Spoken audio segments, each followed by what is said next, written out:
Time you've been waiting for has arrived. Time for some Torah. Continuing the discussion of Bishul that we had yesterday. And wrapping up some loose ends from yesterday before we continue on to Bishul after afiyah. So, first of all, I said I would discuss the opinions of how we define lach. The Alter Rebbe defines it very strictly. He uses the word ein sham roit of klal, that has no liquid whatsoever, to describe something yavesh, something dry. And based on this, and based on other sources in halacha, as to what is considered liquid, like I mentioned yesterday, Rav Farkas says it means touch it with one hand, put it on the other hand, and it leaves some liquid. So that is the opinion of the Alter Rebbe. If you take a shoe and you put it in your hand and you put like that, it's approved. Of course it is. According to the Alter Rebbe, that is considered lach. A chalent is for sure lach, no question about it. But even a kugel that has some liquid on it, some oil, same thing. For him, it's not okay. Not okay to heat up on Shabbos, no. To Yatzeh, let us buy. If you mix in no, whose class are you here for? There's one right next door. Maybe that's the one. What class is this? This is laws of Shabbos. It's an ongoing class now. You can sit in on it, but it's ongoing. It's kind of continuing from yesterday and so on.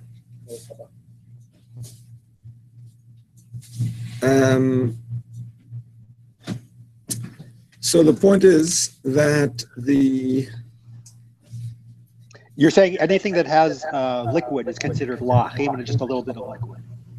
Or even a small amount of liquid, correct. Enough to make the other hand wet.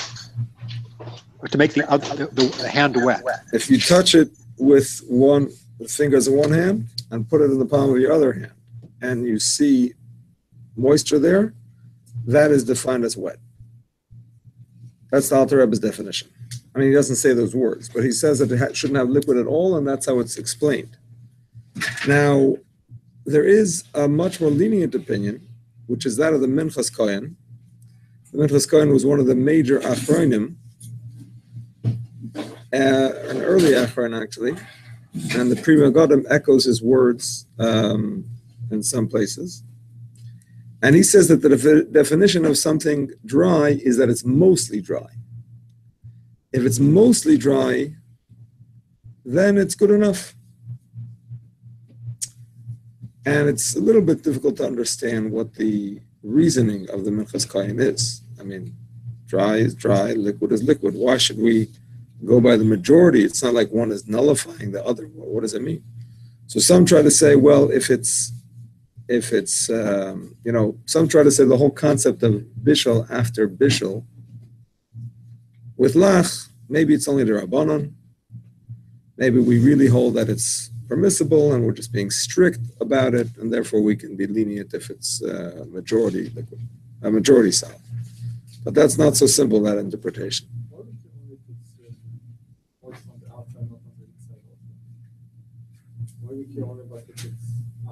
Because that's the halacha goes by the way it appears. The way it appears is what it is. What's inside is considered totally nullified and just part of it. You understand what I'm saying? The halacha defines things not like science defines things. So, for example, in halacha, mashke habala oichel is ka'oichel. If you squeeze out a lemon into a salad, the liquid is considered food, not a liquid, because it's there to flavor the salad. So it looks like liquid, feels like liquid, but the halacha says it's there to flavor. It's not a liquid. I mean, it comes from, of course, it has to come from a salad, and it's going into a salad. It's not just that it's, you pour a liquid onto us. If you pour water onto a salad, it doesn't become a salad. But because it comes from one, it goes to one and it's flavoring. I'm saying the same thing here. The halacha says what's inside of it is considered just part of it. It's not a separate entity. when we pour the lemon, we don't blasting for it. Just the salad we do at the mind. That's it, right? That's for sure. That has nothing to do with liquid or solid. That's just because it's tafel. Even a salad that's tafel to another salad, you don't make a bracha. Right? You have a little bit of sugar on that cookie. You say adama on the same as not on the cookie, and it includes the sugar because it's tafel. So the point is that some want to say that it has to do with mitztamik v'yafaloi and mitztamik v'raloi. That the whole idea that there is bishul after bishul, belach, only applies to something that you are happy that it is heating up. It's the mitztamik v'yafaloi, which is true about most liquids, but not if it's mistamik v'raloi. If when it cooks, it gets gets more shrunken, and you prefer it not to happen. So generally, liquids, the heat is good for it.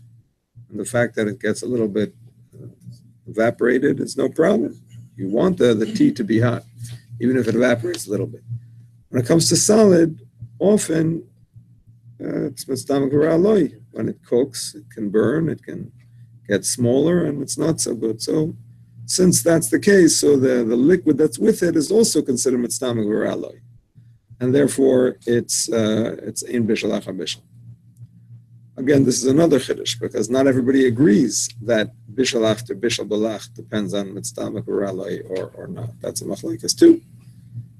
So it's not clear exactly what the reasoning of the Minchas Kohen is, but there is a mashmos, there is an implication in the Beis Yosef that is like the Minchas Kohen. The Minchas Kohen in the Beis Yosef in Siman and Gimel quotes the Rabbeinu Yerucham, who mentions the fact that it's a majority solid. On the other hand, in Shin Yud Ches, in this Siman, the Beis Yosef says that it has no liquid. Has no liquid. So it's kind of not so clear in the Beis Yosef itself what he holds. So the Alkut Yosef says, it brings down both opinions. Yeah.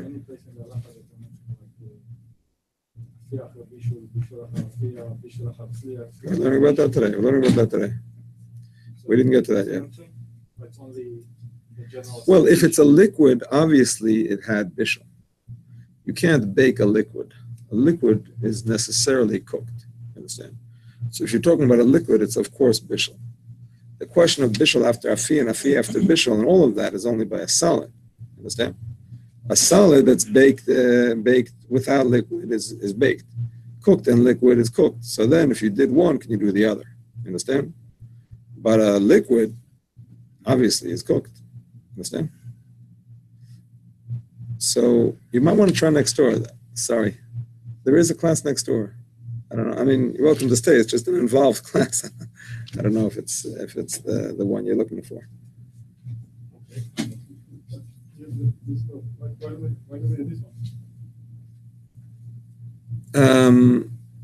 Sorry. So the Alkut Yosef says, he brings both opinions. He says the Ikar Adin is like the Minchas Kohen, we go by the majority, but Machmer al Atzmoi Tavel of Birchas Toiv. A person who is strict will be blessed and going by the stricter opinion. Now there is a compromise position between these two, which is the way there's a sefer called 39 Malachas by David Ribiat. It's a very thorough sefer. He goes through Hilchos Shabbos, very practical, a lot of very good halachas found in there. So,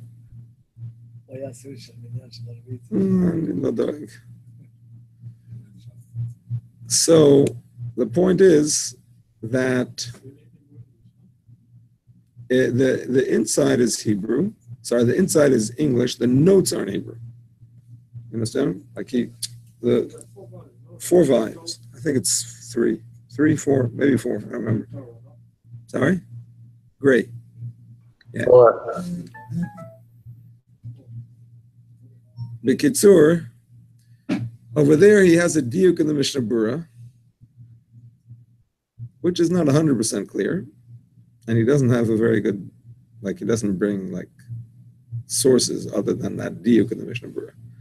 But the way he learns Prat in the Mishnah Berurah is that basically there shouldn't be any collection of liquid. There shouldn't be any collection of liquid. Like if there's some liquid stuck to it, you know what I mean? You take a piece of chicken out of the soup. Of course it has liquid on it, but it's not collected liquid. It's stuck to it. The pasta out of the water you cooked it in, and so on and so forth. So he says all of that is not important. It's that's the way he understands the Mishnah Berurah. The Rebbe understands the Mishnah Berurah to be saying that. Because the Mishnah Berurah says if you have a tafshil and you poured out the roitav, that is in the Mishnah Berurah, which is you poured out the liquid.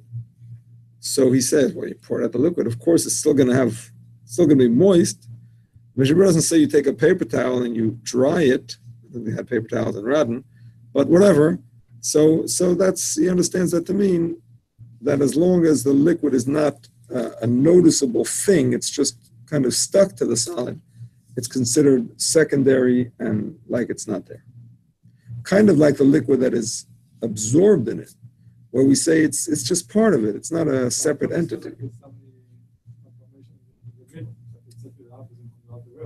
No, it's not the opposite. The opposite is the Minchas Kohen, who says that a cholent, even though it's got a lot of liquid, but it's, potatoes and meat and beans, and the liquid is miut. Maybe it's 49%, but it's a miut. You understand?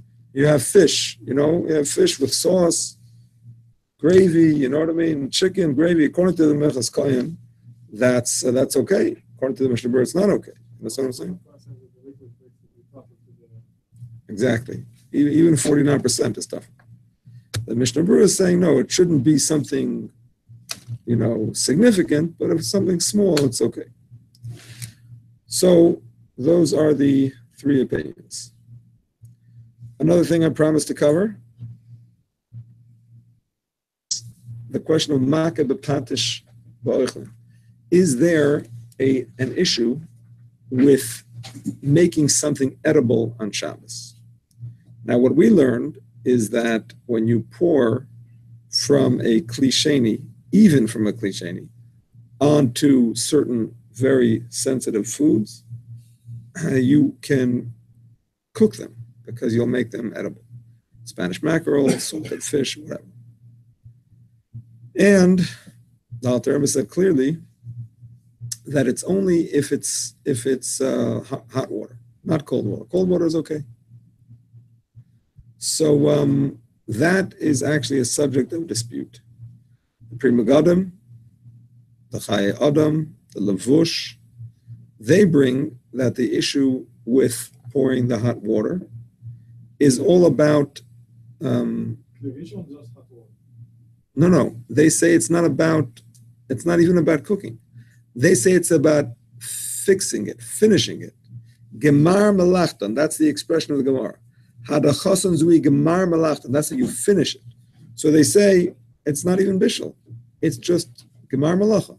It's you're preparing it. It's like makeh b'Patish. When you finish, creating, making a garment or a utensil, a kli, that's a malacha. So they say the same thing here. That's according to most poskim. They hold that it does apply. My phone down. They hold that it does apply. So according to them, it should be also even with cold water. And the Mishnah Berurah does not like this opinion at all. He asks a lot of questions on it because many poskim say clearly that it's only an issue with hot water. And we also have the Gemara that discusses mashvi uchla. I mentioned it yesterday. Mashvi uchla, to create food. Meaning to say, if you have some kind of food that is not edible as it is, and you cut it up and you make it edible, whether it's for the dogs or even for people, you have certain foods that when they're too big, you can't bite into them. You know what I mean? It's just impossible. You have to cut it to make it edible. That's okay. That's okay, because you're allowed to mashvi uchla, that's what it says. You're allowed to make something edible. Watermelon, you're just uncovering it. Once you, I mean, you have to just take off the cover. That's not what he's talking about. He's talking about something that is too hard to bite into. See what I'm saying? The watermelon itself is soft. Once you take off the peel, you can eat it. But something like a hard cheese, a big block of hard cheese, you can't bite into it. It's just too hard. You have to cut it. Same thing with. You're allowed to do that, or you do? You are allowed to. It's a clear halacha and Shulchan Aruch. You're allowed to. Well, one second, I just want to finish. The point is that the Pri Megadim says it, and the Mishnah Berurah argues on it. I don't have an answer for the Pri Megadim, how you would answer those questions. But I'm just saying that the main halacha is that it's okay. Yes, question. We said the Yom Kippur is correct? If you have a roast of meat hot, you're allowed to put it into room temperature water. It's going to be considered warmed up the water and soak it to room temperature. Wow. Sharp. I think we'd cover this at some point, but maybe not in detail. But there is an opinion that says that something that's a gush. I'm going to warm up the water with the Thank you. There's an opinion that a gush, that a solid piece, is considered like a kli rishon, even when it's saying even on a plate, because it retains its heat better than a liquid. So according to that opinion, you would not be allowed to put a piece of meat on a soup. No, not be allowed. No. Are we holding this way? Sorry? Is there a halacha before we holding? It's a machlokes. It's not clear in the Alter Rebbe, but it's better to be strict. Bishul is a serious thing. Better to be strict. It's a machlokes in Basa B'chalav, in Yeridea. We had it there. Rashal says it is. It's aser. Rashal is the one who says that it's a gush is always a kli rishon. The Ramah is lenient, and the Shach and Taz say to be strict. So better to be strict. All right.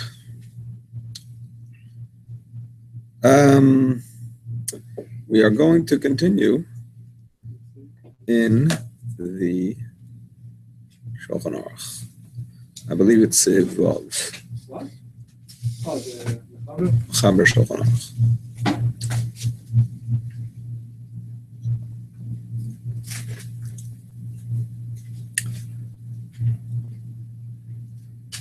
No questions from Los Angeles, London, Aventura, New York? Everything clear? Aventura is clear? Excellent. So I do have a question. I'm trying to understand where we draw the line with something that's wet. So one of the things that's commonly heated up over here in London is sticky schnitzels. It's sticky schnitzels sounds pretty wet to me, according to the Alter Rebbe, but go ahead. It's schnitzel that's in a sweet and sour sauce, but it's dry. If you pick it up, it's not going to drip. So it's not dripping, but if you touch it, it will be a bit sticky. Is that considered wet? If you put your hand on it, you put your fingers on it, and then you put those fingers on the palm of your other hand, will you have liquid on that palm? Slimy stuff, not liquid per se, but slimy stuff. Salami stuff is liquid. Oil is liquid. Does that mean that schnitzels, even without any kind of sauce on it, is also wet? I don't know. If I put your average schnitzel onto a paper towel and leave it there for 10 minutes, if I pick up the schnitzel, the paper towel will be oily. Yeah, but if it's taken out from inside, that's not an issue. You understand? It has to be on the surface. It's only on the surface that we're concerned with. So that's why the finger test is better. So, right, sticky schnitzel is definitely a wet thing, according to the Alter Rebbe. Right, that's what it sounds like. Okay. So, wait, just for clarity, the other opinion with the liquid was if it pools, and that was mashma from the Mishnah Berurah. What do you mean by cooled? Pools. Pooled, exactly. And was there another opinion? The Minchas Kohen says you go by the majority. Oh, cool. All right, thank you. And the Alkut Yosef says you could rely on that in the Ikar Hadin.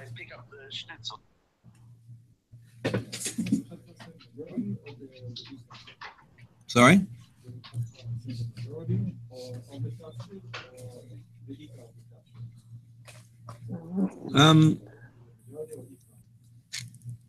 That's a good question, actually.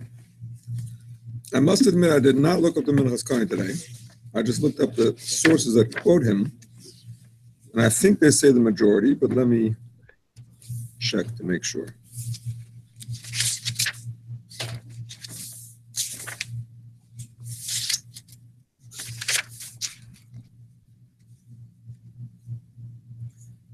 He's quoted as saying Roiv. That's the way he's quoted, but honestly, you never should trust people who quote other people, myself included. Because sometimes they don't quote the whole piece, they quote it the way they understand it. But that's the way it's quoted. I don't have it in front of me, I have to track it down.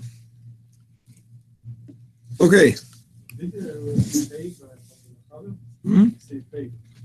No, Sifhei today.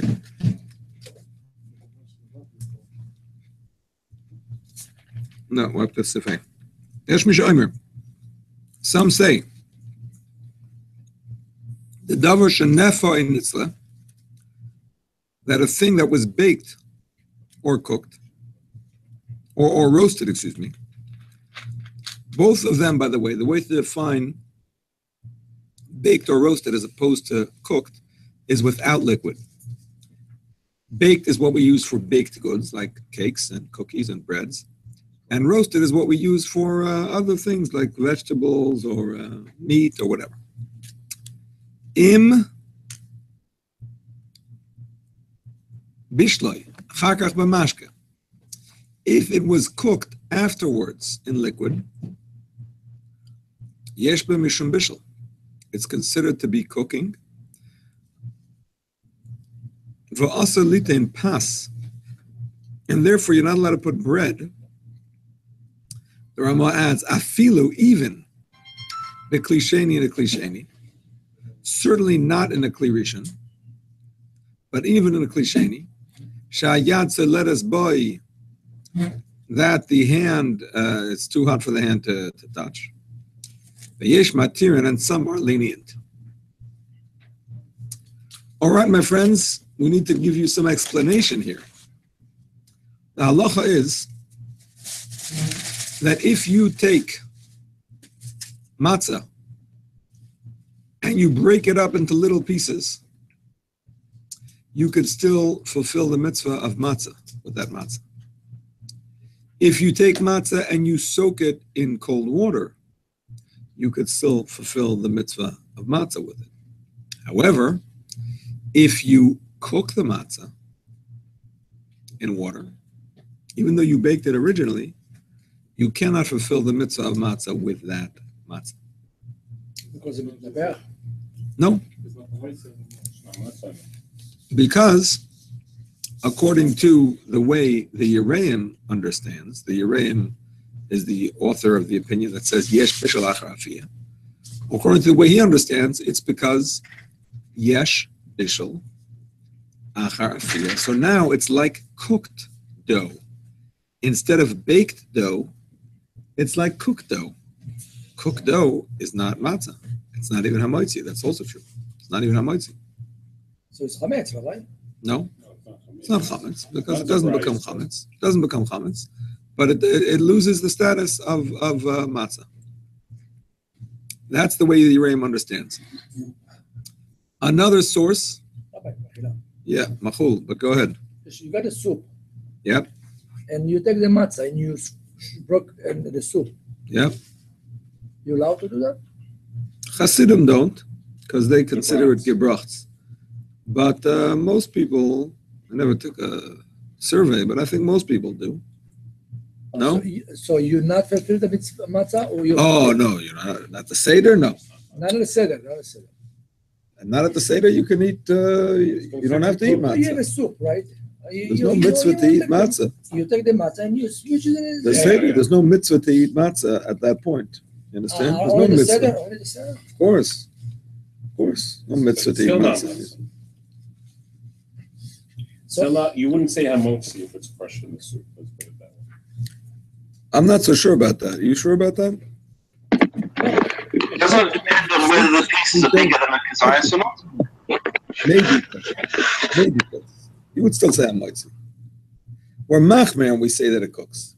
But to say that it's for sure not hamotzi, I take it back. You can fulfill the mitzvah matzah with it too, because it's a kli sheni. It's a kli sheni, right? If you put it in a kli rishon and it cooks, right? Then it's no good. That is for sure no good. So you can do hamotzi on the matzah, and after they serve you soup, you take another matzah and you squeeze it, and it's okay. No, that's different though. A kli sheni is you can't do the mitzvah of afilas matzah. He said take it back. Could you? Oh, I said. It's a kli sheni. You say the motzi. No, in the matzah. My only issue with the actual mitzvah is that you have other tastes in there. Those other tastes might be like an interruption. But let's say water, just for argument's sake, which doesn't really have a taste. If you put it in hot water, that's in a kli sheni. Yeah, you could still fulfill the mitzvah. Wouldn't they allow that for older people or people that can't eat matzah? No, they say to put it in cold water. Because after all, kli sheni maybe cooks, whatever. Cold water is the better way to go. Yeah, Daniel, sorry, you were going to ask.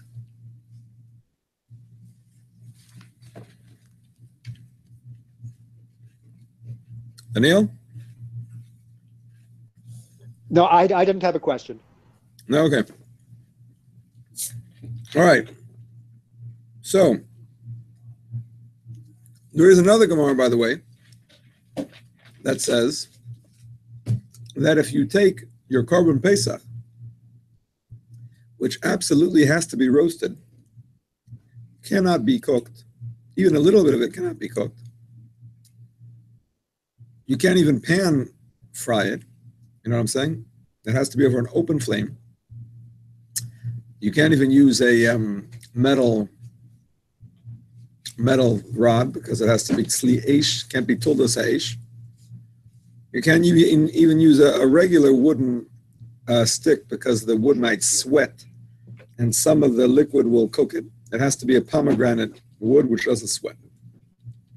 So it has to be roasted, b'kitzer. If you take it and after it's roasted, you cook it, you cannot do the mitzvah with that piece of korban pesach because it's not roasted anymore, it's cooked. How do I do it? Over the fire, yeah. I don't have a barbecue with pesach, over the stove. What about the opposite way? You put them in water and then you put them in the for sure. For Pesach, you mean? For the Seder? That depends on the argument of the Yereim and the Ravia that we're learning right now. That depends, but I'll tell you the truth. What was the question?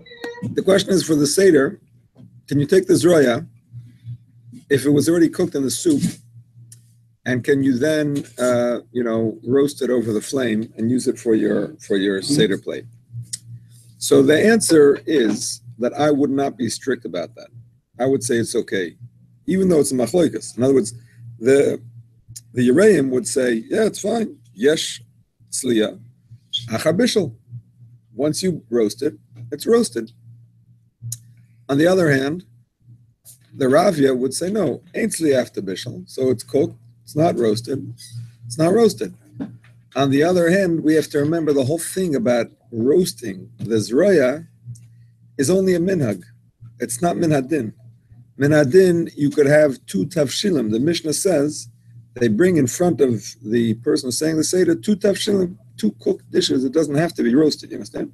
The minhag is to roast it to remember the Korban Pesach, but it's not ikar hadin, you see what I'm saying? So I wouldn't be strict. I'm saying it's a zecher, just to remember. Yeah. I think it would be okay. Personally, I think it would be okay. Okay. So, my friends, that is the opinion of the Yereim, that the Bishul knocks out the afiyah, or the afiyah knocks out the Bishul, and the same thing with Sliya. And the reason is because it has a different taste. And therefore, the later taste becomes the more powerful one. And from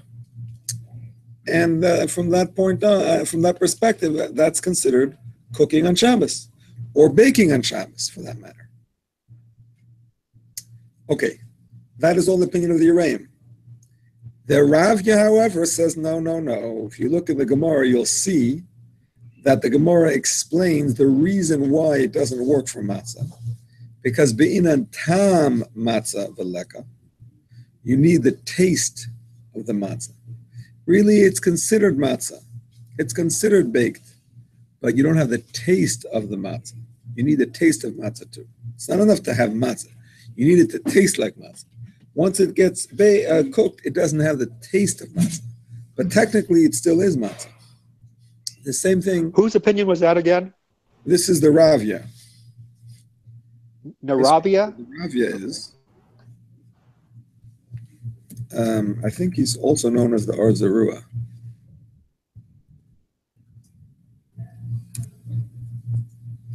Ravya. Ravya is an Indian name for girls, meaning worshipped. That's not what I was looking for. How do I find it?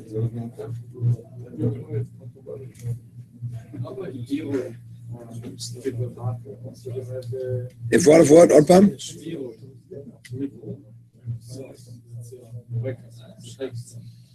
Otodavar. If you say,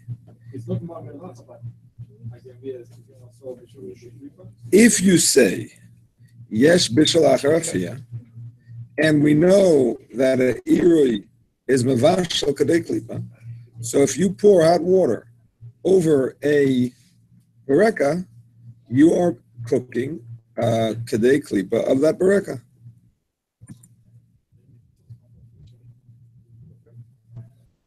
Pouring from a cliche. Zani Kvarleda. Eliezer ben Yoel Halevi was a rabbinic scholar in Germany. The Rosh was amongst the Bar Tosafos, Shum, Raivan. I thought he wrote the. I thought he had to do with the Or Zarua, but I don't see that here. His major work is the Afiyah Ezri. So who's the Or Zarua? His maternal grandfather was the Raivan.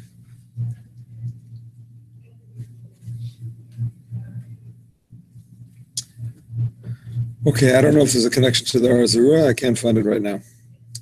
Okay, sorry. You were saying pouring from a klisheni?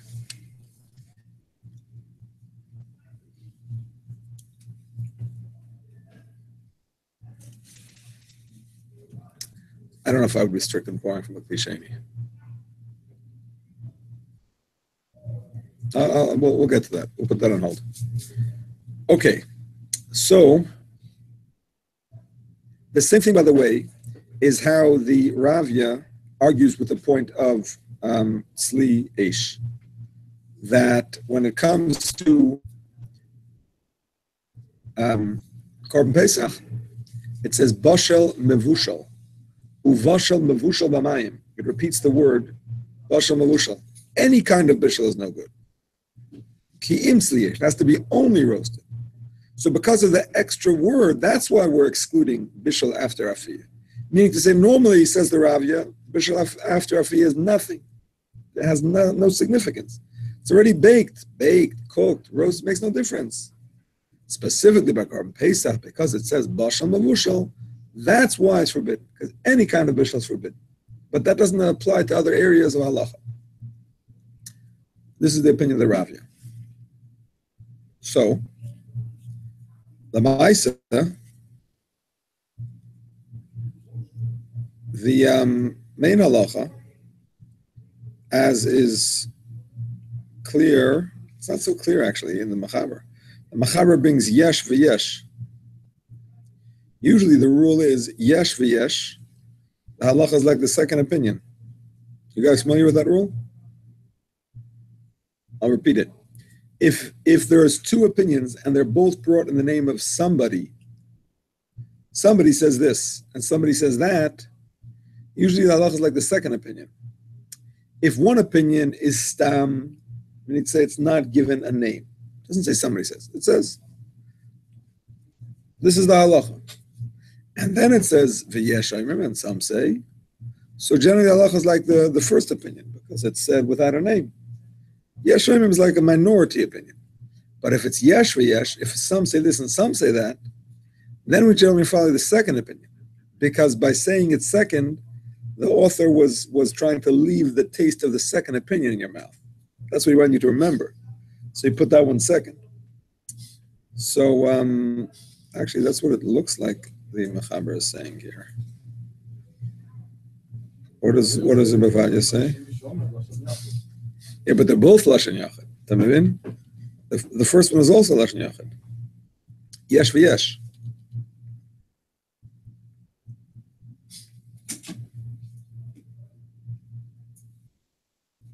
What is in the vision of the Sorry? According to the Machaber, the Ramah says no, but I just want to see what the Akud Yosef says. First one? Oh.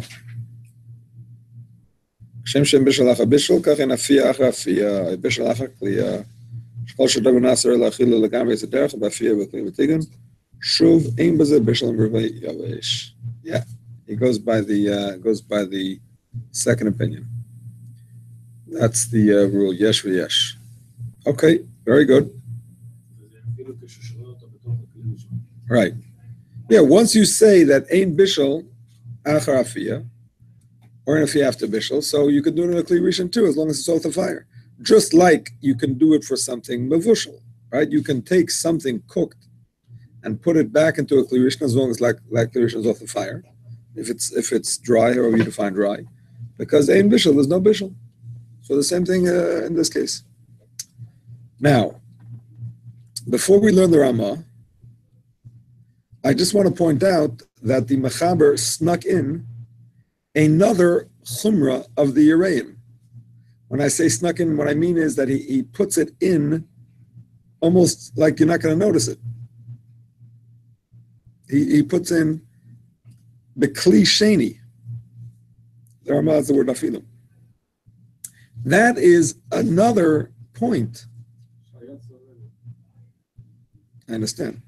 But that's another point that the Yereim says. The Yereim has two chidushim in Hilchas Bishul B'Shabbos that I can think of. Significant chidushim. One is yesh bishul achar afiyah, that if you cook something that was baked, that's considered cooking, and vice versa, right? I mean, he doesn't say clearly, but that's what they explain. And another chiddush he says is that we have to be strict by klisheni, by anything not mentioned in the Gemara that doesn't cook in the klisheni. The Gemara says spices don't cook in the klisheni, and the Gemara says that liquids don't cook in the klisheni.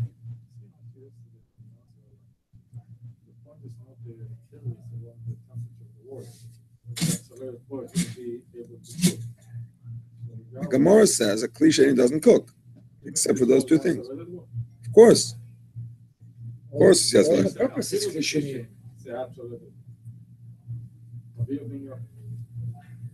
You point that Hayat Soleil, but basically the Hayat Soleil have the ability to cook. The Gemara says kli sheni does not cook those things. Now,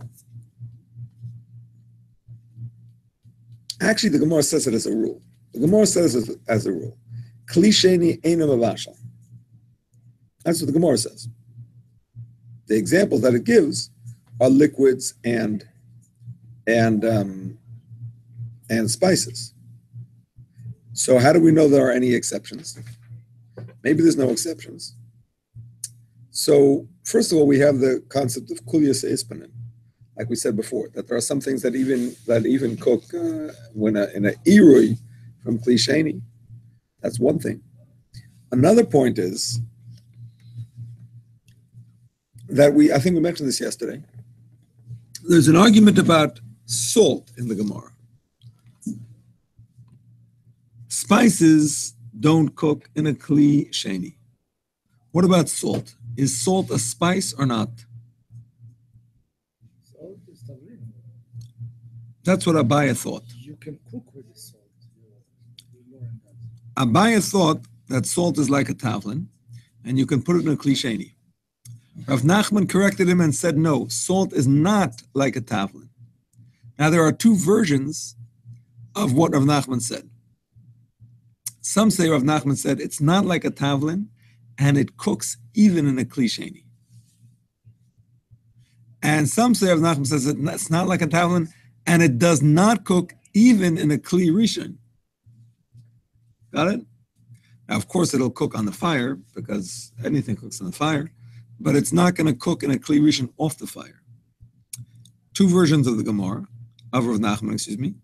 Again, the main halacha is like the second version of Rav Nachman. Whenever you have two opinions, ika damri, the main halacha is like second opinion. However, Tosfos says, amachmer tavay lebracha. It's good to be strict like the first opinion. Meaning to say that salt, according to the first opinion, could cook in a kli sheni. Meaning to say that there are exceptions to the rule that a kli sheni doesn't cook. So comes along the Yereim and says, well, if salt is an exception, how do we know that there are not other exceptions? Excuse me. And therefore he says to be strict and not put the bread, which he just finished explaining to you, is yesh bishul achar afiyah, because the bread was baked and not cooked. And when you cook it, it's considered cooking. So you cannot put it even in a kli sheni. Two chidushim, rolled into one. I want to point out that this is more strict than what we learned in Seif Daled. In Seif Daled, I quoted the Tosfos that says, and according to one answer of Tosfos, that kli sheni is mechzik mavashal. It looks like cooking. Yes? Mechzik mavashal, looks like cooking. That was one answer. The other answer is no, it doesn't. It's okay. But that's only a Rabbanan question. The Yereim is saying, no, maybe it actually cooks. We don't know. You have to be strict. So that's already the Araisa question. That's even more severe. Anyway, the Machaber quotes him, but he doesn't necessarily pass on like it. Like I said, he says yesh matirin, and that's the second opinion.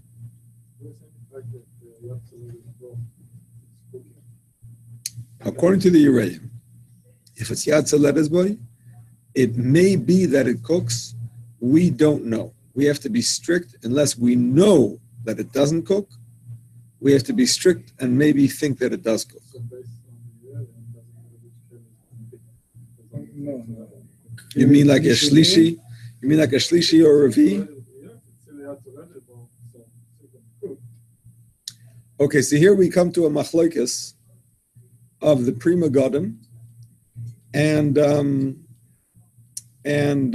Yereim himself. And Moshe Yes is on the Pri Megadim side. There was a songwriter from Montreal who made a song, there ain't no bishul in a kli shlishi. And He's good with the Yerayim. Sorry, he's good with the Pri Megadim. The Pri Megadim says Kli Sheni will be strict. Kli Shlishi is okay. And he brings a proof from Hilchas Pesach.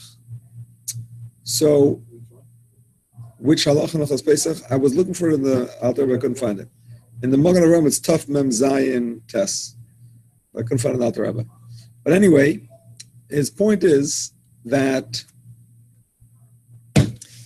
it's a chumrah. It's only a chumrah. We don't know that these things cook. It's not like kol yisei ispanin that you see that it cooks. Kol yisei ispanin, you see it. I mean, it's not edible. You pour the hot water on it, it's edible. You serve it, your guests are happy. Here we're talking about things that you don't see with your eyes that it cook. I mean, bread. I mean, it cooks. It doesn't. How do you even know if it cooks or not? It's like almost the same. So it's only a chumrah. Kli Sheni will be machmir. Kli Shlishi is already too much. You understand? That's how the Pri Megadim is learning it. But if you look in the Yerayim himself, which is the mucker of this whole thing, he says even a Kli Shlishi, as long as it's Yatzel Let Us By. So the Alter Rebbe does not say. He doesn't say. And whatever. When I was learning in Kollel, Rav Deitch said to be machmir. The Yerayim is strict. I mean, again, the Pri Megadim is mekel. The Igros Moshe is mekel also, Rav Moshe Feinstein. And, there's opinions that say that. It's fine opinions. But nevertheless, the Yerayim does say that even a Kli Shlishi. So there is mokem lahachmir. Okay. Oh, so they're clear. The Re'im says that even in a Kli Shlishi, there's cooking.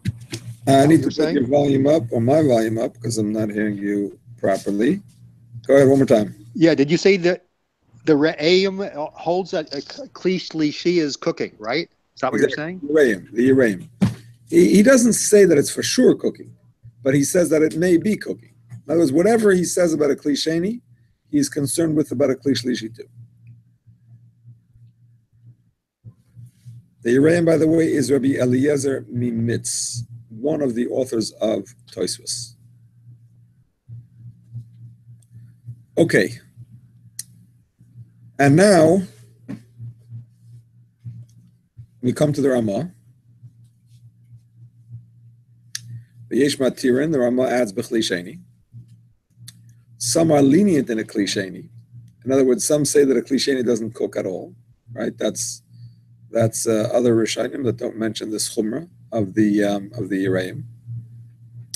V'yesh makilin afilu b'kli rishon, and some are makel with baked goods, with bread, even in a kli rishon, because they hold ein bishul achar afiyah.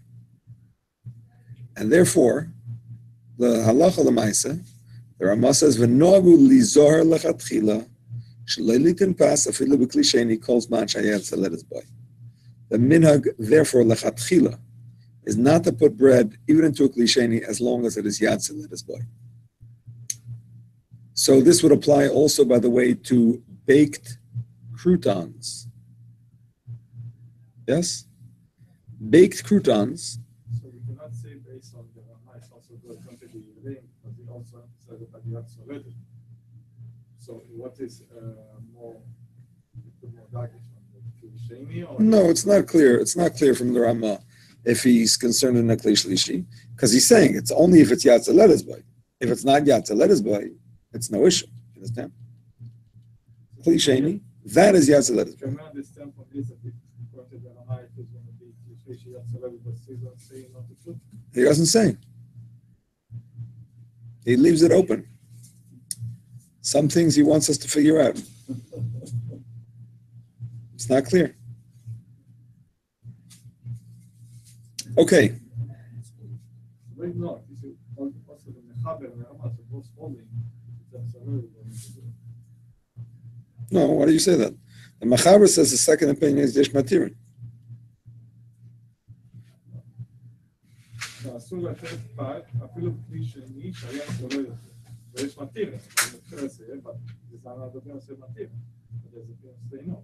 I understand, but if you follow the klal of yesh v'yesh, that you go that by the second opinion, then the mechaber is mekel. But the Ramah, On this case, it's not his personal opinion, but was only two opinions. I understand, but he could have reversed the opinions. He could have said some are mekel with pas and with the klisheni, and some are machmir, and then it would have been saying the machmir opinion second. You see what I'm saying? He puts everything is important. The order is important. No. That's random. That's random. That's not the way it works. Okay. No, unless he is writing it and he writes something in one siman and something in another siman, so then what he writes in the second siman is the halacha, because he changed his mind. You know what I mean? He learned something new. He found a new opinion. He put it in the second. What he wrote last is what it is. Okay, so what did I want to say? Oh yeah, first of all, b'diavad, you can certainly rely on the Ravia, on the one that says ein bishul achar afiyah. In other words, if you did put something baked into a kli sheni or even a kli rishon, b'diavad, you could eat it. Excuse me, we're not going to say that it's also b'diavad.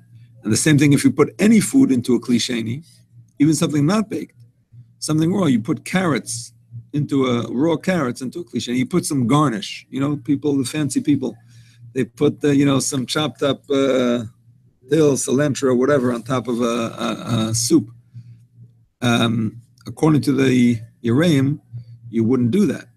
But since the Ravia and others say a kli sheni is okay, actually, I'm not sure if the Ravia is the one who says kli sheni is okay. Other Rishonim that hold a kli sheni is okay, would say it's okay, so b'diavad will go by it. Oh, I know who says a kli sheni is okay. I'm just remembering. It's the other answer of Tosfos. Remember, the Mishnah said you can't soak things, but you can pour onto them. So he says, Tosfos says, what do you mean you can't pour onto them? What do you mean you can pour onto them? You can't pour from a kli rishon. So one answer was that it's talking about a kli sheni. You cannot soak in a kli sheni, but you can pour from a kli sheni. And the other answer was no, it's talking about a kli rishon.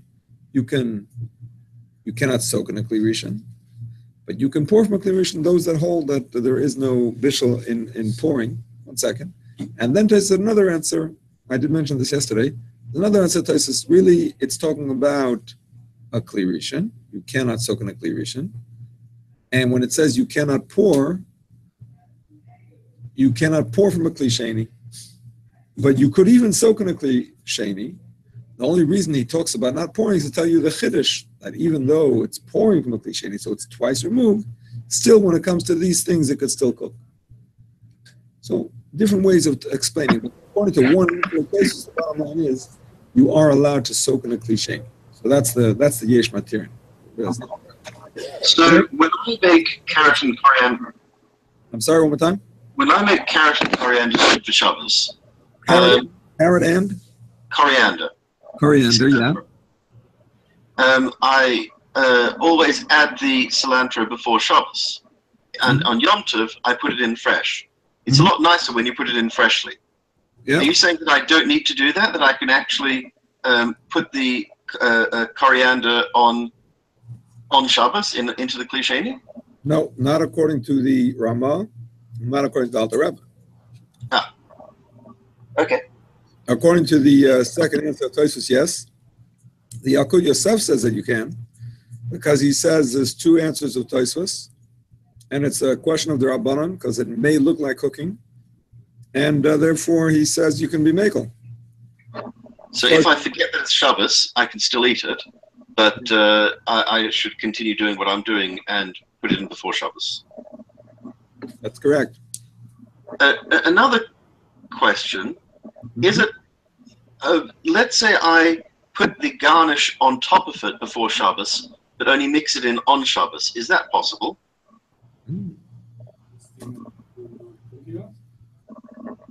That's an interesting question.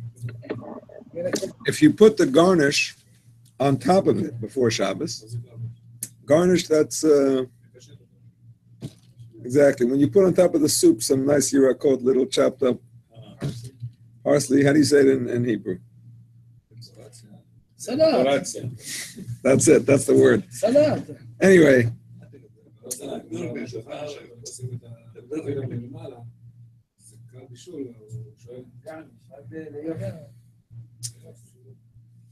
So it actually depends on it's actually discussed in the Rishonim, your question, because it says Kol sheba b'chamin v'lifnei Shabbos shor noisa b'chamin b'Shabbos. We mentioned this last week.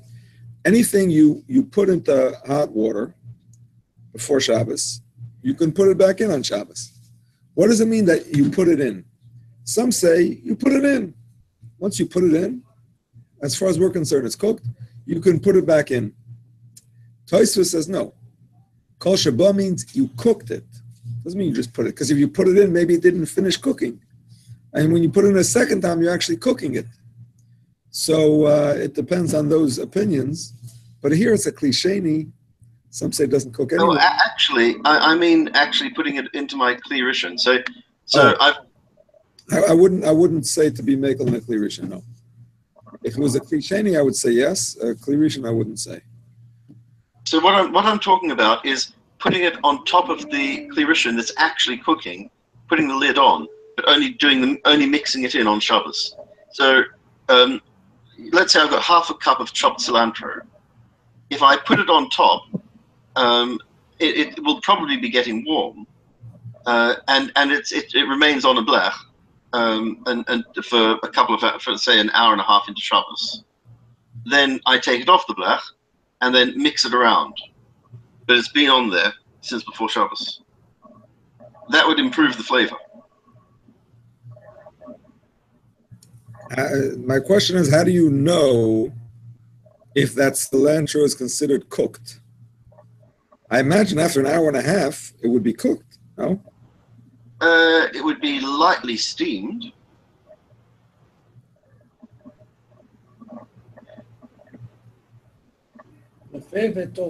After an hour and a half, that's always slightly steamed? Yeah, because we don't want him to cook. Maybe I'll try it on a weekday and see what happens. I don't know.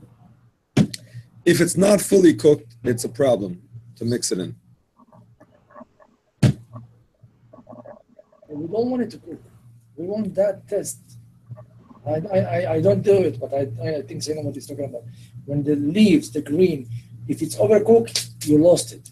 But if it's only the steam, like how you call that? It's a flowers, the white one, the green, Yeah. Yes.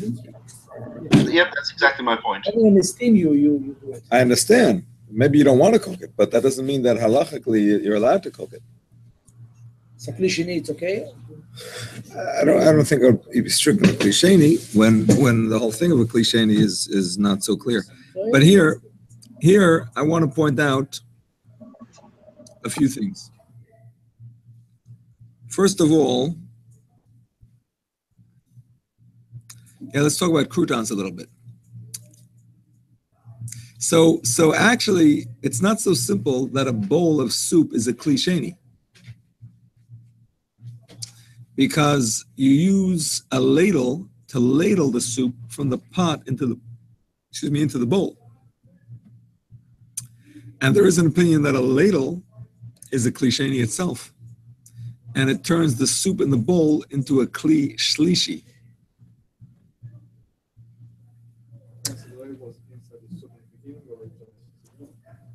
That also has to do with it. If you leave it in the whole time and it becomes as hot as the kli rishon, there's more reason to say it's part of the kli rishon. If you take it out right away and leave it out, there's more reason to say it's part of it becomes a kli sheni. But there is a psak of Rav Shlomo Zalman Auerbach based on a contradiction within the Mishnah Berurah, and he resolves it by saying that the ladle itself, you should be strict and consider it a kli sheni. So you shouldn't put any croutons into the ladle. But once you pour, a kli rishon, you should be strict and consider the ladle a kli rishon, and whatever chumras apply to the kli rishon. But when you put it into the soup, so as far as the soup, you put it into the bowl, the soup in the bowl can be considered kli shlishi already. Because the difference between Rishon and Sheni is very severe. Rishon actually cooks. Sheni, most opinions say no. Merci, sorry? He holds. Tishma. He holds. Because there's a machloikas, we're going to be strict on the ladle itself, and we're going to consider it a kli Rishon. Because the kli Rishon and Sheni question is a big question. Rishon is very machmer. Sheni has a lot of kulas. You have to be strict. But when it comes to the bowl, so then it's a question of a Sheni or a Shlishi. And Sheni is not so strict anyway. So we're going to be makel on the bowl, we'll consider it a Shlishi. You understand? Safek Rishon Sheni Machma. Safek Sheni Shlishi Makel. I like that. So what's the deal with pepper then? Well, 1 second, Ronnie, one more time. So according to Reb Shlomo Zalman, that it's a kli shlishi, and according to Reb Moshe, that there ain't no bishul in a kli shlishi, yes, you could put the croutons in, and you could put salt in, and you could put whatever garnish you want. Really? That would be correct. Is this something that we can universally rely on? Universally, I didn't say.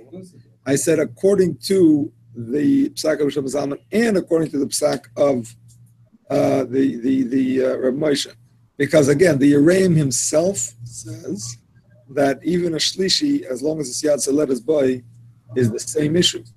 So if you are worried about the Yereim and you want to fulfill every opinion and so on, then there's unfortunately no way out of it. There's no way out of it until it's not yad seledas boy. What's the main halacha for us? Ouch. Now you actually want to know what to do. That's more complicated. And I assume pepper is the same as, say, cilantro. Yeah. Oh no. I take it back. Even cilantro maybe I have to take back. Kli Sheni does not cook spices. That's in the Gemara. The Gemara says you can put spices in a Kli Sheni. He's not talking about a Kli Sheni. No, that's before. He's talking about a Kli Sheni now. So cilantro is considered a spice? Yeah. Oh, so that I'm not sure. But pepper is for sure a spice. Is cilantro a spice? I think so, no? Nobody, do you actually eat cilantro as a dish? No. Some people might. You make a salad out of cilantro salad? Yes, you do.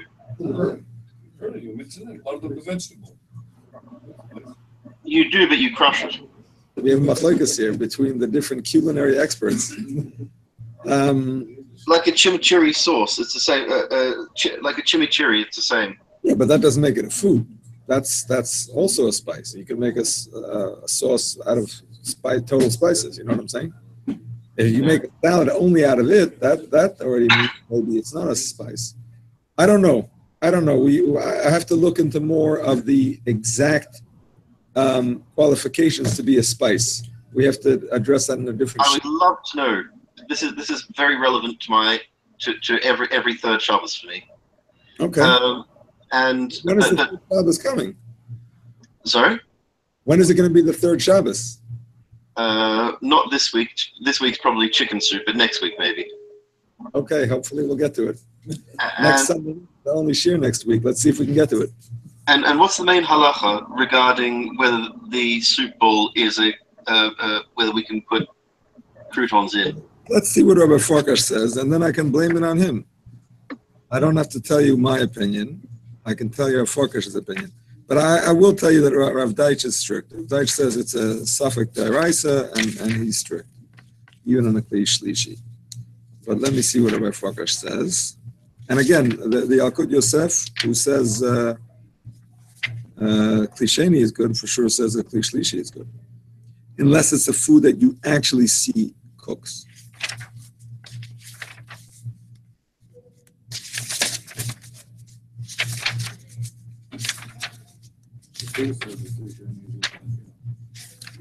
Torah says Kli Sheni is what?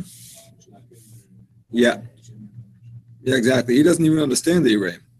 He doesn't fathom where the Yereim got the chumrah of Kli Sheni from, but the Mefarshim explain where the Yereim got it from, which is from salt. But yeah, the Torah doesn't completely disagrees with him. Rabim Hekelu Bazeh, many are lenient about a Kli Shlishi, based on the Pri Megadim, like I told you. And V'chein nikva lahalacha, and this has become established in halacha. V'ha'olam noyeh k'divrayim, and the olam customarily follows that opinion. Mishnah Berurah, Igros Moshe, and Moshe, yes. No, sorry, it doesn't say that. But le'idach yesh shechmiru, he says some are strict, and therefore, if it's not very difficult, it's better to be strict. Shamea, you here? He says basically the main halacha is that it's mutter, the minhag is that it's mutter, but there are those that are strict, and if it's not too difficult, it's good to be strict. So basically, he's guilt tripping us into doing it. Yeah, I guess you could say that. But I wouldn't stop my children, for example. I don't stop them from putting anything into their soup. The soup is a Kli Shlishi, according to Bishul Zalman. They want to put salt in. I don't say anything. I mean, after the bar mitzvah, maybe I could learn with them the sugya so they could understand the issues. But I'm not going to be machmer. Wait, so you're considering salt is not a spice? Salt is definitely not a spice. The Gemara says it's not a spice. The Gemara says that Rav Nachman said it's not a spice. Some say that it's more strict than a spice. Some say it's more lenient. And the halacha says that it's more lenient and it does not cook even in a kli rishon, but that it's good to be strict. A machmer tova lebracha. Person who is strict on salt will get a bracha. Wait, so we should be strict so that we don't even put it into a Kli Shlishi? No, the Shulchan Aruch says it about a Kli Sheni. I'm saying, so if it would be a Kli Sheni, I would tell them, if you want a bracha, don't do it. But a Kli Shlishi, I don't say anything. We did that all this. We used to it already. If they continue, it's okay too? It's okay. You have to give them something to do on their own. Make decision. Exactly. Like some people say, I don't want to force my child to be religious, so I'll let him do something when he's older. I say, you have to keep every halach on Shulchan Aruch. The chumrus you'll decide. My children, actually, that's already something else. Whatever. I'm not going to get into the details now. Let's continue. Mm-hmm. Talking about garnish, 1 hour and a half before Shabbat. That was before. Before. Yeah. The main concern of the person is cooking something. When you mix it, then you get cooked. So you worry about cooking something in Shabbat. You don't have chicken in this, but they take it out this. אתה מוציא אותו מהקטגוריה הזאת, בגלל שזה, דבר ראשון, זה יכול להיות זה גם חי, וגם זה אותו דבר, זה לא משנה. אם רצה לי ירוק וגרניש, הוא טעים גם שזה חי. הוא טעים, אבל זה אחר. הוא טעים, אבל זה לא אותו טעם. יש שינוי. יש שינוי. זה לא גדול, אבל יש שינוי. אם זה מבושל, זה לא אותו טעם כמו שזה חי. שזה לא מוסיף טעם, אין פה שום עניין, זה כן מוסיף טעם. זה יותר לקטע של עין, לא בקטע של טעם. לא, גם זה וגם זה. וגם אם הוא שם את זה לפני שבת, למה הוא צריך לדאוג? כי זה לפני שבת. הוא שם את זה למעלה. לא, אבל בשבת הוא רוצה לערבב את זה, זה השאלה. אז אם הוא לא מערבב והוא לוקח את זה ומוזג, זה בסדר. זה בסדר. אבל זה בצלחת, תגיד לו בצלחת, לערב את זה. מותר. נכון רבי? Yeah, Yoram says, Yossi, you should keep the garnish on top and mix it in the soup. On the plate. The plate. Logistically difficult, but that's a good idea. Okay. Well, the main thing I've taken from all of these shiurim on Shabbos, that's made the biggest difference to my life, is that I've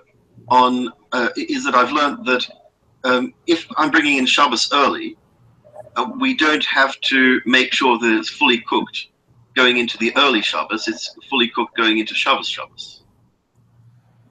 And that's a big difference. So I could go to shul, my wife can put something in before she lights, and then 45 minutes later, we can eat it. I think we said that. We did say that. All right. And we've had a couple of things that we would not have otherwise been able to eat. Very good. This has been very, very useful for me. Very good. Glad to assist. Okay, my friends. Let us learn the Alter Rebbe. And I think it's going to be it for today. We'll do the Alter Rebbe. I think we're going to have time for more than that. Here we are. Okay. Yesh Mishomer, we're in Yud Beis. Yeah, you have it? 12. Yesh Mishomer, some say, Shafa Pishin Bishul Acha Bishul, Medavar Yavish, even though there is no cooking after cooking with something dry, there is cooking after baking or roasting. Something baked or roasted. If you put it even while it's still hot, hear this. You take something that was baked or roasted. You had a baked potato. It was in the oven. Shabbos mode and everything. You took it out of the oven, and now you want to put it into the pot of soup. The soup is off the fire. It's still hot, right? What's the problem? No, can't do it. Chayev. According to this opinion, it's mamish a Torah violation. He would be liable. Well, we study if we take something, if you don't let go of it, it's the same hot. Yeah, but not from afiyah to bishul. If you take it from a state of baking and put it to a state of cooking, that's a problem, according to this opinion. No, the opposite is also no good. If you take something that was cooked and now you want to bake it, for example, you have your, what are they called? No, what do we eat on Hoshana Rabbah? Polishkas? Kreplach, thank you very much, the old Sephardic dish. You have your kreplach. You know, kreplach is dough covering meat, wontons, exactly. So you have it, dumplings, and you made it before. Now it's dry. You put it in the freezer. Now took it out before Shabbos, and you want to heat it up. It was cooked. It was not baked. It was cooked. It was cooked. Now you want to heat it up, so you want to put it on top of the pot. You can put something that was already dry, that was already baked or cooked, whatever. You aim bishul bishul. You want to put it on top of the pot. It's going to heat up. It's going to be as lettuce by. It's not the normal way to cook. It's no problem of chazara, right? It should be okay. But it's not a question. It's boiling over there. It's hot. Yeah. You take the what's the name of it? Kreplach. It's boiling hot. You take it from there. So you'll be careful. You won't burn your hands. What's the problem? No, but you move it to the other hot. You said. No. You took it out of the freezer. You wiped all the ice off it. It's dry. Can you put it on top of the pot to warm up? No, it's Bishul. It's already cooked. It's completely cooked.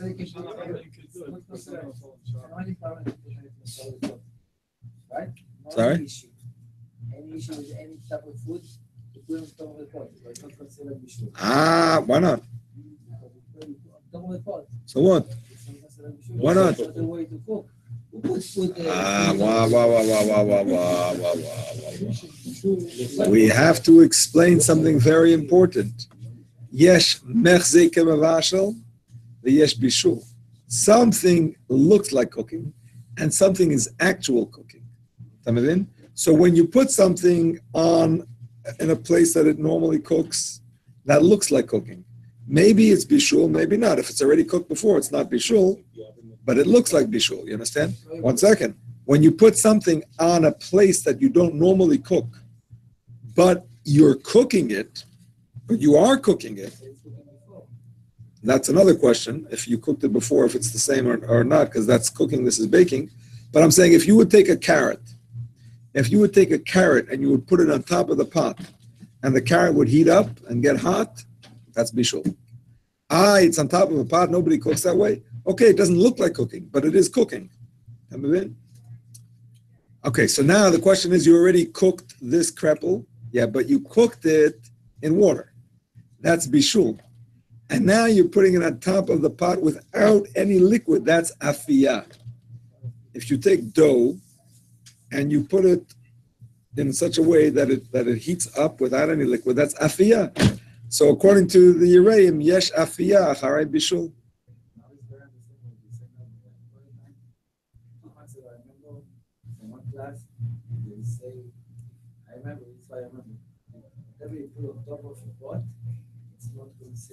If it's cooked already. Only if it's cooked already.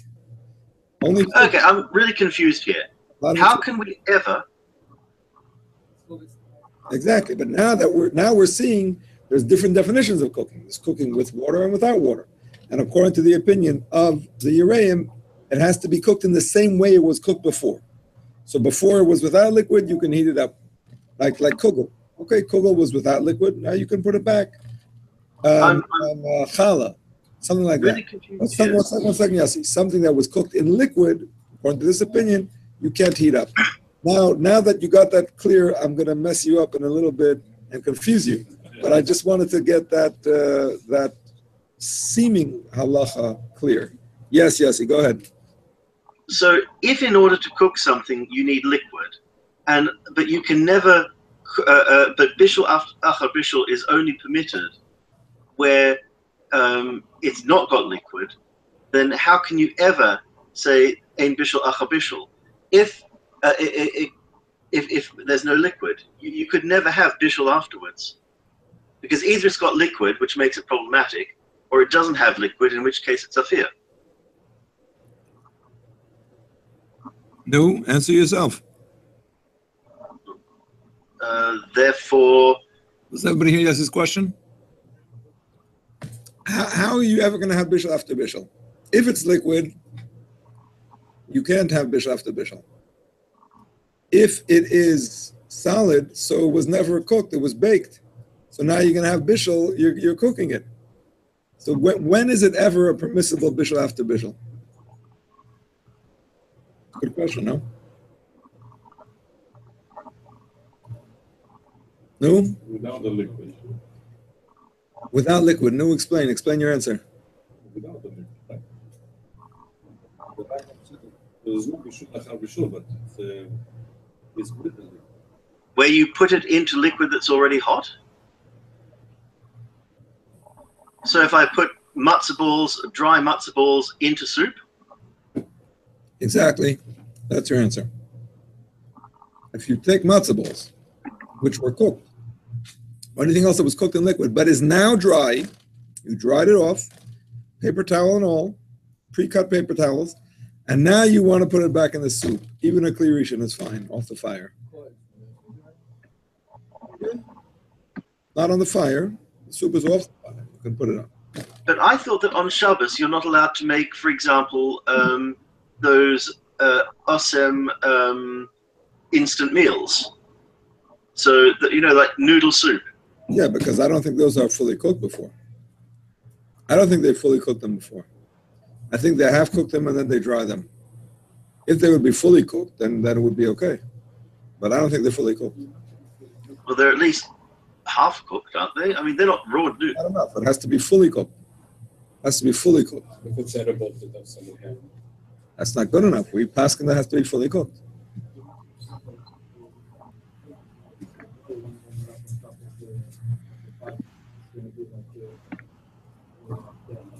Yeah. Yep. Afiyah after Bishul. Yep.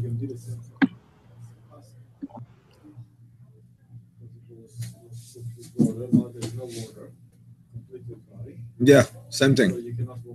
Same thing.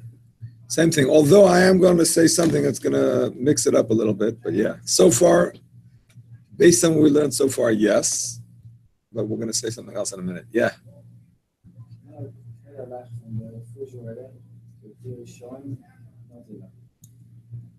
If it's dry, Kli Rishon off the fire, allowed. Because on the fire, it's a mechzek and mavashal. You need conditions of chazara. To put something on the fire, you have to have it in your hand and still be hot and everything else. Not on the fire, meaning to say it's a... Let's say you take the pot to serve the people, and then you can put it in the pot. Condition. Yeah, not on the fire. No, not the condition. You're not putting it back, are you? You're not putting it back. No, You're just taking, you're cooked it, you're taking serve the it. people. Yeah. Don't let go of it. No, you're not putting it back. You're not putting it back. You're not putting it back. It's okay. No condition. Yeah. The same thing to the bowl of soup and table it's already served. Yeah, same thing. Okay, so here's the wait a second. Back with those awesome noodles. So if they're in a kli shlishi, it's okay, isn't it? No, I think those instances are actually kale habishul, and they're like Quaker oats, and I think they cannot be done even in a sheni shlishi revi. Meaning to say that everybody agrees that there are exceptions. And there are things that do cook in a kli sheni, and even in a rinsing from a kli sheni, right? Because it talks about in the Gemara with the koyas ispanin. So anything that you see with your eyes that it actually gets ready to eat, in less than a kli sheni, if you see that, you can't ignore that fact. See what I'm saying? So I would say to be strict on those meals, no matter what. Or anything else like that, like the Quaker oats. You can't make a Quaker oats in a kli shlishi. Okay. Even if it's cold water, let's say inside? Cold water, you can. Yeah, ready. Cold water is fine. Find the food according to what you make it or the way it's now. What do you mean? Like regarding pasta and rice. The way it is now. The way it is now. So now it's afiyah. Before it was bishul. So now you have a problem. However, the Chazon Ish has a chiddush here. You ready for the Chazon Ish's chiddush? Yes. I think you mentioned it yesterday from the Yalkut Yosef, but it's the Chazon Ish is the original founder of the chiddush. He says the whole problem with bishul and afiyah is that the taste of bishul is different than the taste of afiyah. That's why it's considered significant. In general, melechas machsheves asur Torah. The Torah forbids something that is important. So the taste of something cooked is different than the taste of something baked. I mean, if you take carrots and you cook it in a soup, it's different than if you make roasted carrots. That's a fact.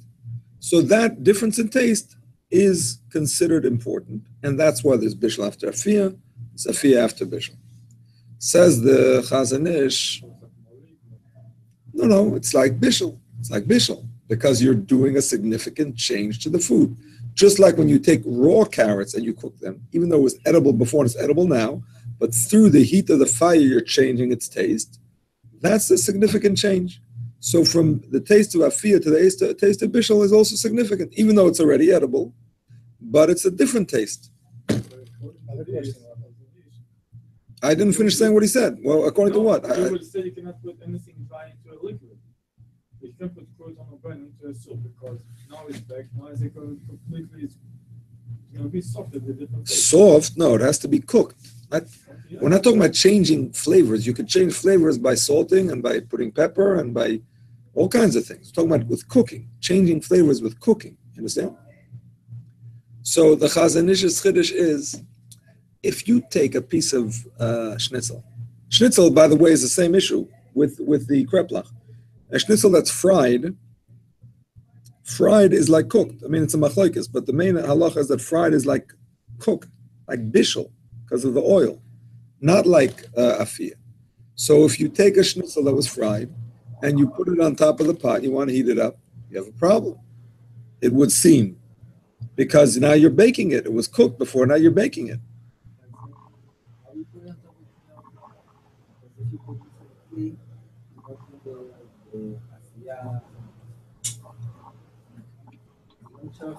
למה?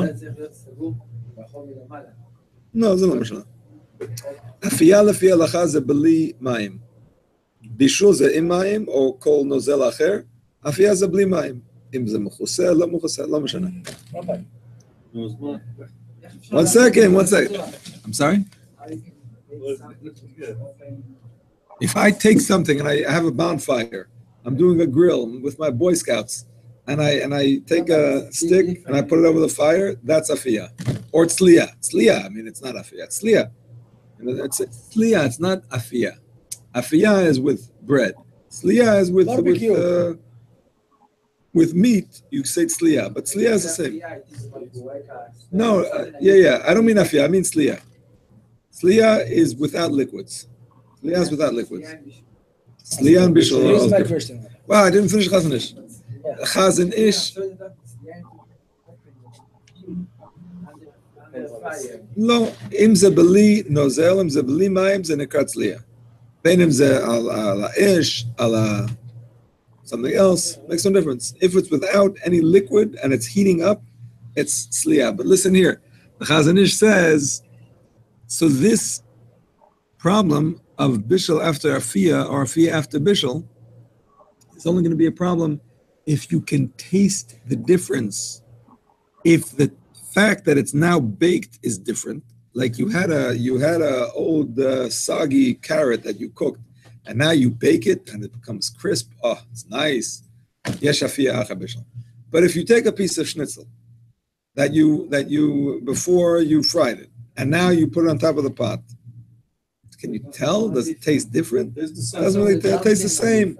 So therefore, he says, there's no that is not called afiyah after bishul. It has to be an afiyah that changes the taste. And we hold like this? I must say that the Alter Rebbe's mashmos, the simple reading of the Alter Rebbe is not like that. The simple reading of the Alter Rebbe is that once it reaches Yad Tzeledes, but it's a problem. And here's how I'll explain it. Even though what the Chazan Ish is saying makes sense, but what if you read it simply, what the Alter Rebbe is saying is once it reaches Yad Tzeledes boy, it's on the way towards afiyah. Just like when you cook and it reaches Yad Tzeledes boy, maybe it's not completely cooked. Maybe it'll take an hour to completely cook, but it's on the way, so you can't do it. So the same thing if it reaches Yad Tzeledes boy, even though there's no change now, but if you would leave it there, eventually it's going to change. There's no question about it. Might not be a good change, but it'll be a change. So it's already the beginning of afiyah. So it seems to be asur. That's the simple reading of the Alter Rebbe. But I reserve the right to change that assessment based on my research for next week. Bye-bye. Last question, then we're going to do a siyum. Yes. Okay. If you, before Shabbat, you cooked, you barbecue, you do all the whatever you want. On Shabbat, then it's okay, whatever you put. Because if you follow the rules that we're learning, it's okay. If you don't, it's not. Does that answer your question? Okay, my friends. No, we have to do a siyum. Ah, very good. So, we're doing the last Mishnah of Masechta Midot, and Midot is all about the Midot. No, that's Sunday. You looked at it? You gonna do it? Excellent. Shkoyach. Very good. Michal's gonna do Tamid. That's the real siyum, by the way. I'm just doing siyum Mishnayos. It's Shvach HaMaisis. Anyway, here goes the last Mishnah. So it's going through the different chambers of the Beis HaMikdash. Shebedom lishkas ha'etz, lishkas ha'goyla, lishkas ha'gozis. In the south side of the Beis HaMikdash. There was the wood chamber, there was the chamber of the Goyla, and there was the chamber of hewn stone. Lishkas Eitz, what was the Lishkas Eitz for? Rabbi Elazar ben Yaakov says, Shechachti ma'aseh mishameshes. I forgot what its use was. The Gemara says, there's no Gemara on this Masechta, but the Gemara says that in general, Rabbi Elazar ben Yaakov was the author of Masechta Midot. Like he's the Stam Tana of Masechta Midot. That's why he says, I forgot. What do you mean? Why is it important that he forgot? The point is that he's the one speaking, and he's telling you this, that, this one, I forgot. Anyway, Abba Shaul says, Lishkas Kohen Gadol. The Lishkas Eitz was where the Kohen Gadol lived for 7 days before the Yom Kippur. We had to be separated from everybody else to make sure it wouldn't become Tameh. It was behind the other two. In other words, there were two rooms, Lishkas HaGoyla and Lishkas HaGazis, and the Lishkas HaEitz was behind them. So there was like two and one setback. Lishka, the Gag Shlashtan Shava, they were over under the same common roof. Lishkas HaGoyla, what was the Lishkas HaGoyla? Shama Yabur Kavua, there was a well, La Love with a wheel, and they would provide water from that well for the entire Azara. It was called the Goyla because it was made by the people who came from the Galus and to provide them with water. Lishkas HaGazis, the chamber of hewn stone. Now, of course, you cannot cut stones in the Beis HaMikdash.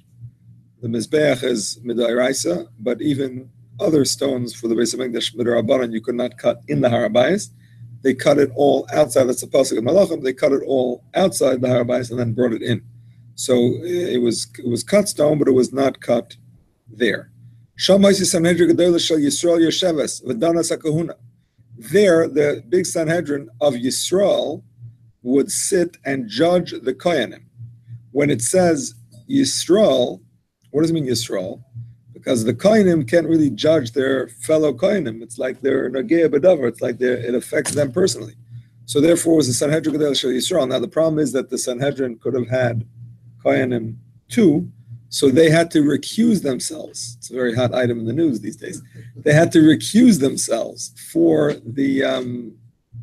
these judgments. So you didn't have all 71 involved. You just had the Yisraelim. They would judge the kahuna, and they would see if the person was a proper kohen, that his ancestors didn't marry any improper women, that he didn't marry any proper women. This is, by the way, the first day before he would start his avodah. They didn't have to judge every time, every new thing. That would be impossible. Every kohen that's serving the first day would be judged. And, by the way, they would also judge if there was a question about the mum. Some mumim don't need a Sanhedrin Gedola, but if there was a question about a mum, if it was a mum that disqualified him or not, they would ask them too. A kohen that was found to be no good.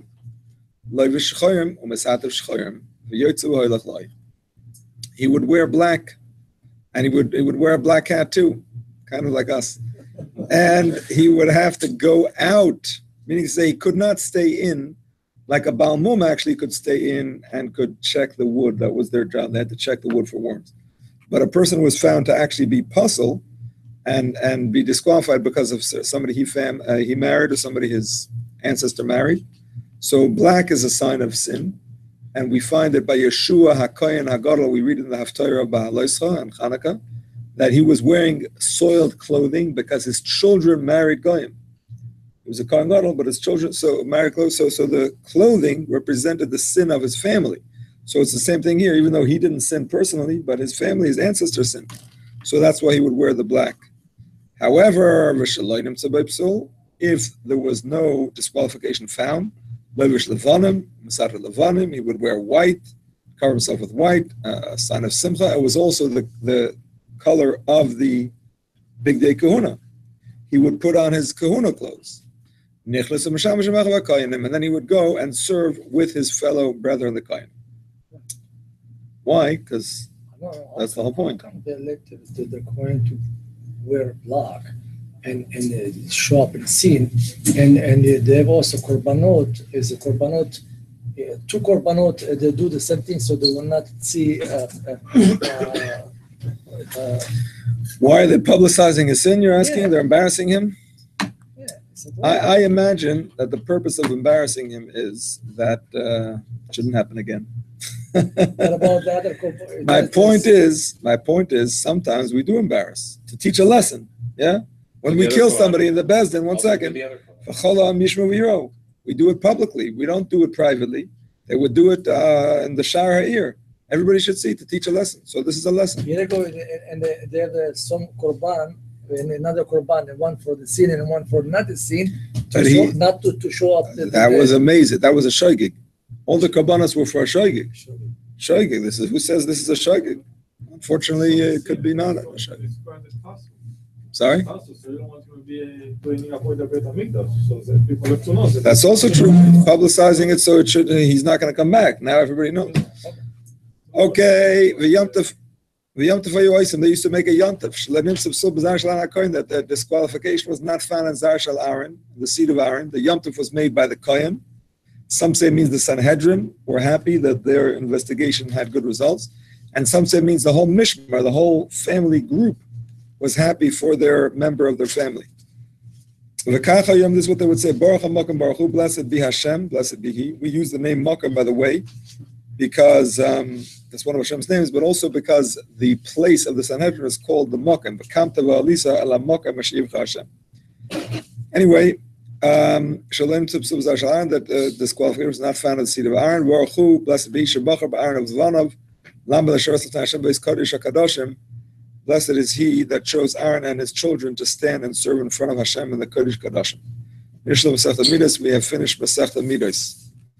All right, my friends, we will stop here and continue with Hashem next Sunday night. On Mishnayos, no, you'll get to do one. So we will continue with Hashem next Sunday night, and we'll have a siyum from Michal. And by the way, if anybody wants to participate with food on Sunday night, you're all welcome. Should we do meat? I'm sorry? If you do, you normally do meat by Yisrael? Normally, but I've never done one during Tisha B'Av with the meat. If you normally do meat, that's a shaila. I have to ask that shaila. I'm serious. But you are learning it only for this. I don't think you can do meat if you're learning it specifically for this. Here. Whatever you want. In case Michael needs it. Okay, all the best. Good evening, everybody. Thank you very much. Bye. Very good. Okay, thank you. Night. Pleasure. Bye-bye.